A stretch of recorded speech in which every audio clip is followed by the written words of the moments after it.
Close your eyes for a moment and let's shatter the illusion. Forget the polished armor, the chivalrous knights rescuing damsels, and the pristine, holy silence of the cathedrals that Hollywood loves to sell you. Instead, I want you to step into the mud. Imagine the Middle Ages as they truly were, a world where the air was thick with wood smoke and unwashed bodies, where privacy was a myth, and where the boundaries between the sacred and the sinful were not just blurred, they were a chaotic battlefield. We often look back at this era through a lens of extreme piety, assuming everyone was kneeling in prayer from dawn till dusk. But if you peel back that layer of religious paint, you find a reality that is far stranger, darker, and infinitely more obsessed with the carnal desires of the flesh than any modern history book usually dares to admit. Tonight, we are going to walk through the shadowed alleyways and peek behind the heavy tapestries of the medieval world to explore the one thing that ruled their lives just as much as the church did: their intimate, bizarre, and often terrifying sexual practices. This isn't a fairy tale. This is a world where a simple dream could get you accused of consorting with demons, where your choice of spouse was a legal nightmare involving 7 degrees of separation, and where the cure for a lack of passion involved dried weasel parts. You have likely heard that the Middle Ages were a time of repression, and to an extent that is true. The church held an iron grip on the moral compass of Europe.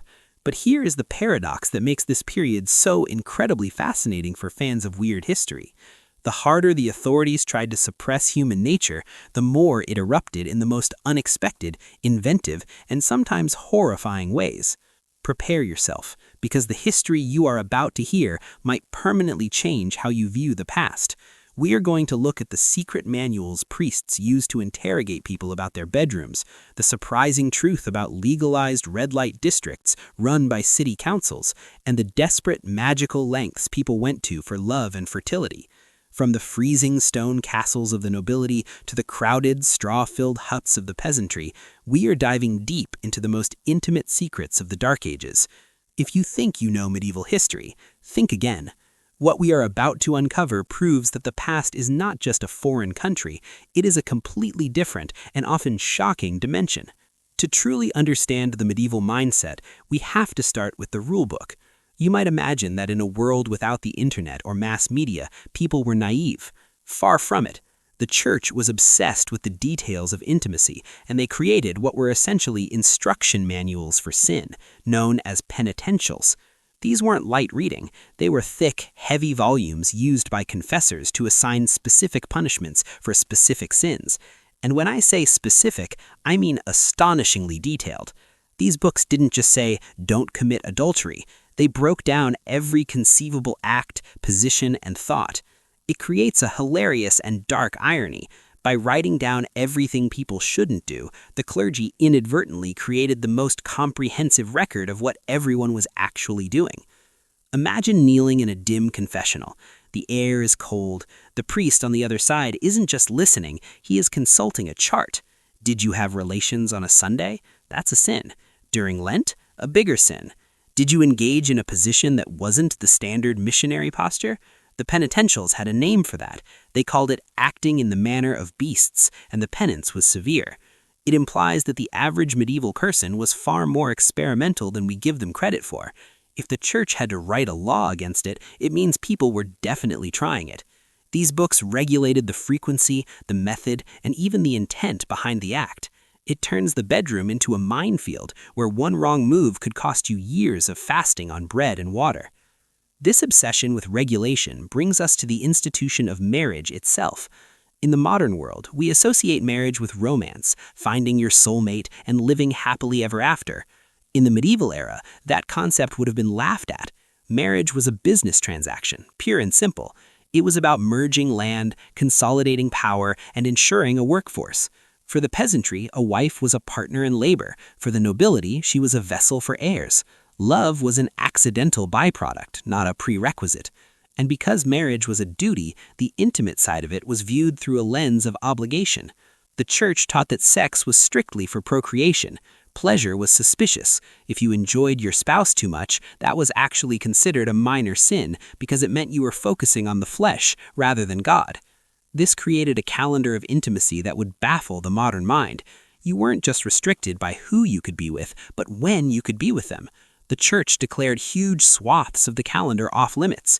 You couldn't be intimate during pregnancy, during menstruation, for weeks after childbirth, during the daylight hours, on feast days, fast days, Advent, Lent, and often on Wednesdays, Fridays, and Sundays.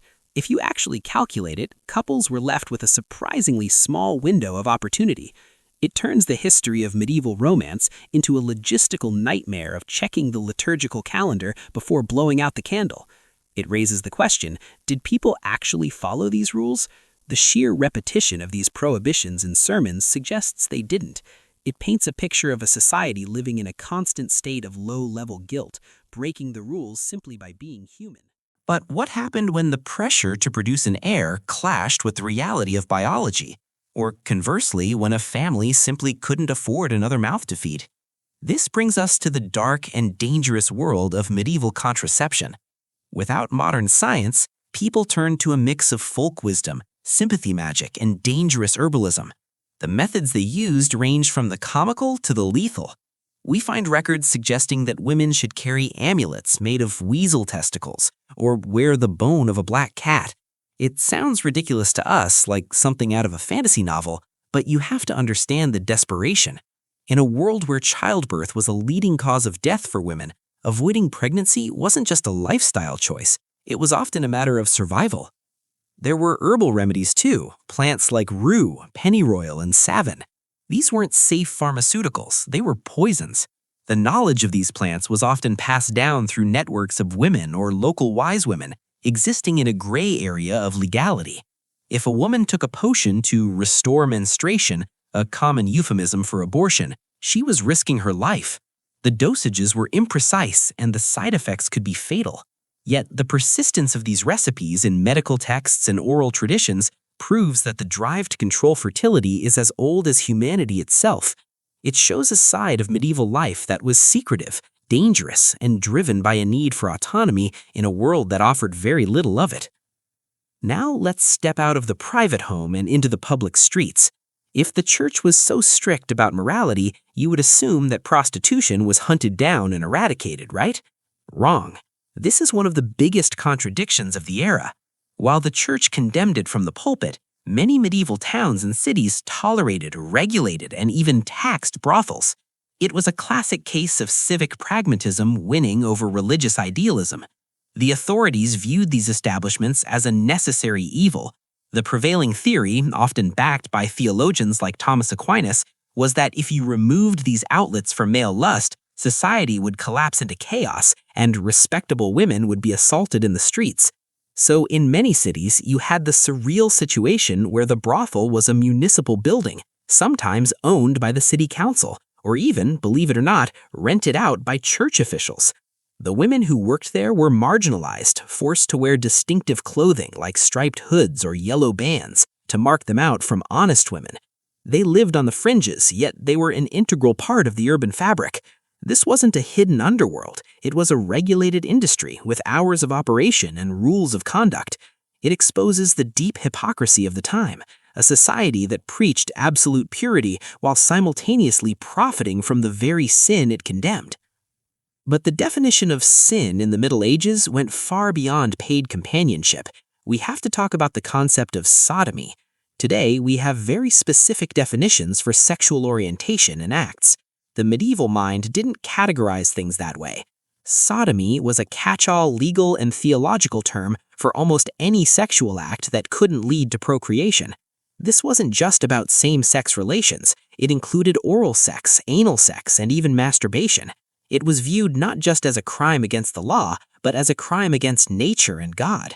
The fear was that such acts could bring down divine wrath upon the entire community, plagues, famines, or earthquakes.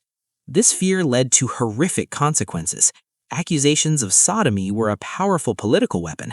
If you wanted to destroy a rival, a knightly order like the Templars, or a political enemy, you accused them of unnatural acts. It was a charge that was hard to disprove and carried the ultimate penalty, death by burning. Yet beneath the terror and the fires, human nature persisted. Historians have found court records, letters, and literature that hint at a thriving, albeit hidden, subculture of same-sex desire. Whether in the all-male environments of monasteries or the military camaraderie of the Crusades, profound emotional and physical bonds formed.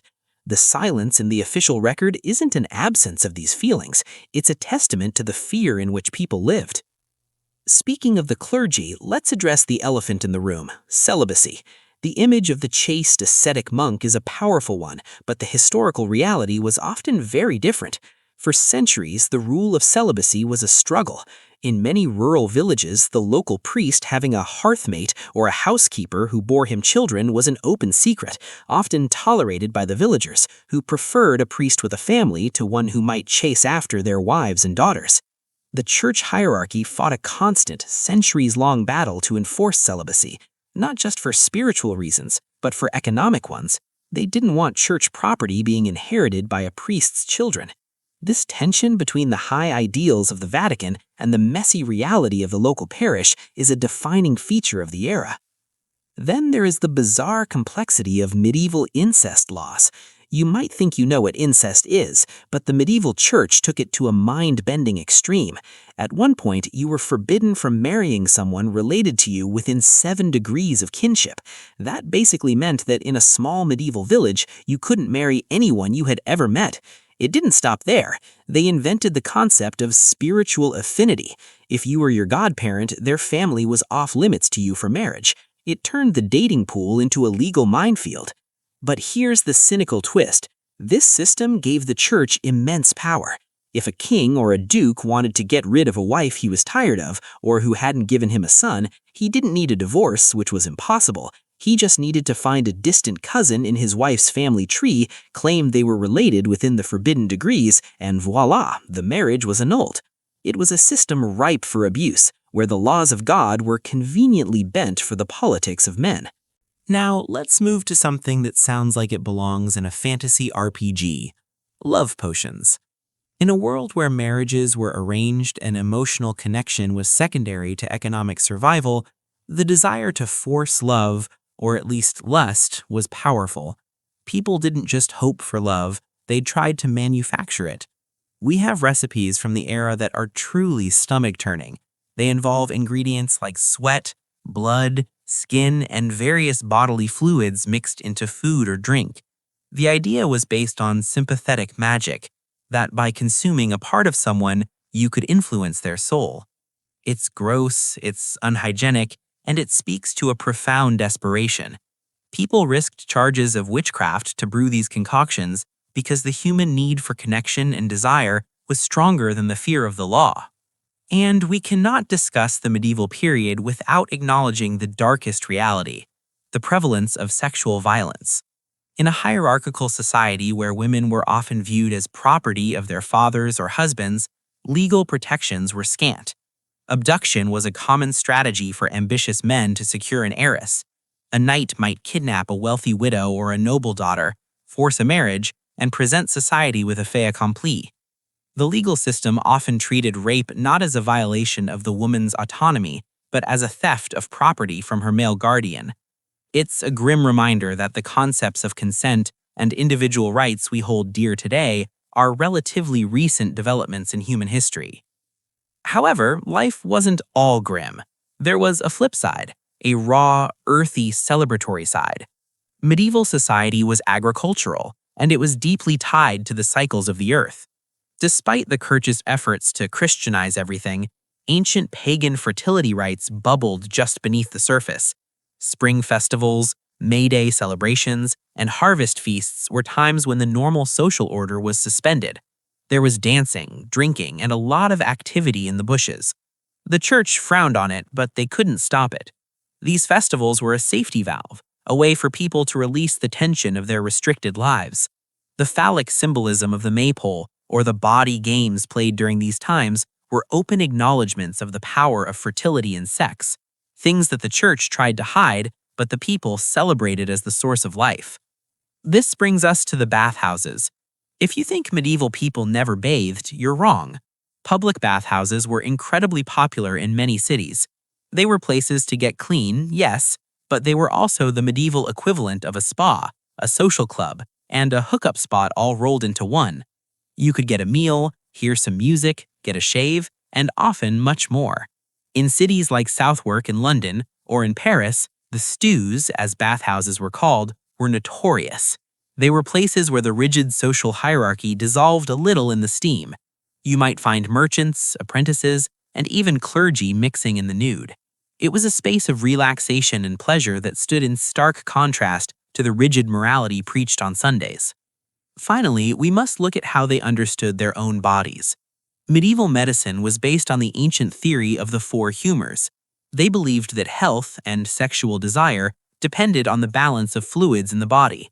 If a man was impotent, it wasn't a psychological issue, it was because he was too cold or moist. The cures were just as strange as the diagnosis, involving specific diets of hot foods like spices and onions, or bizarre poultices. But perhaps the most disturbing medical belief concerned women. Doctors believed in something called the wandering womb, the idea that a woman's uterus could detach and float around her body like an animal, causing hysteria and illness.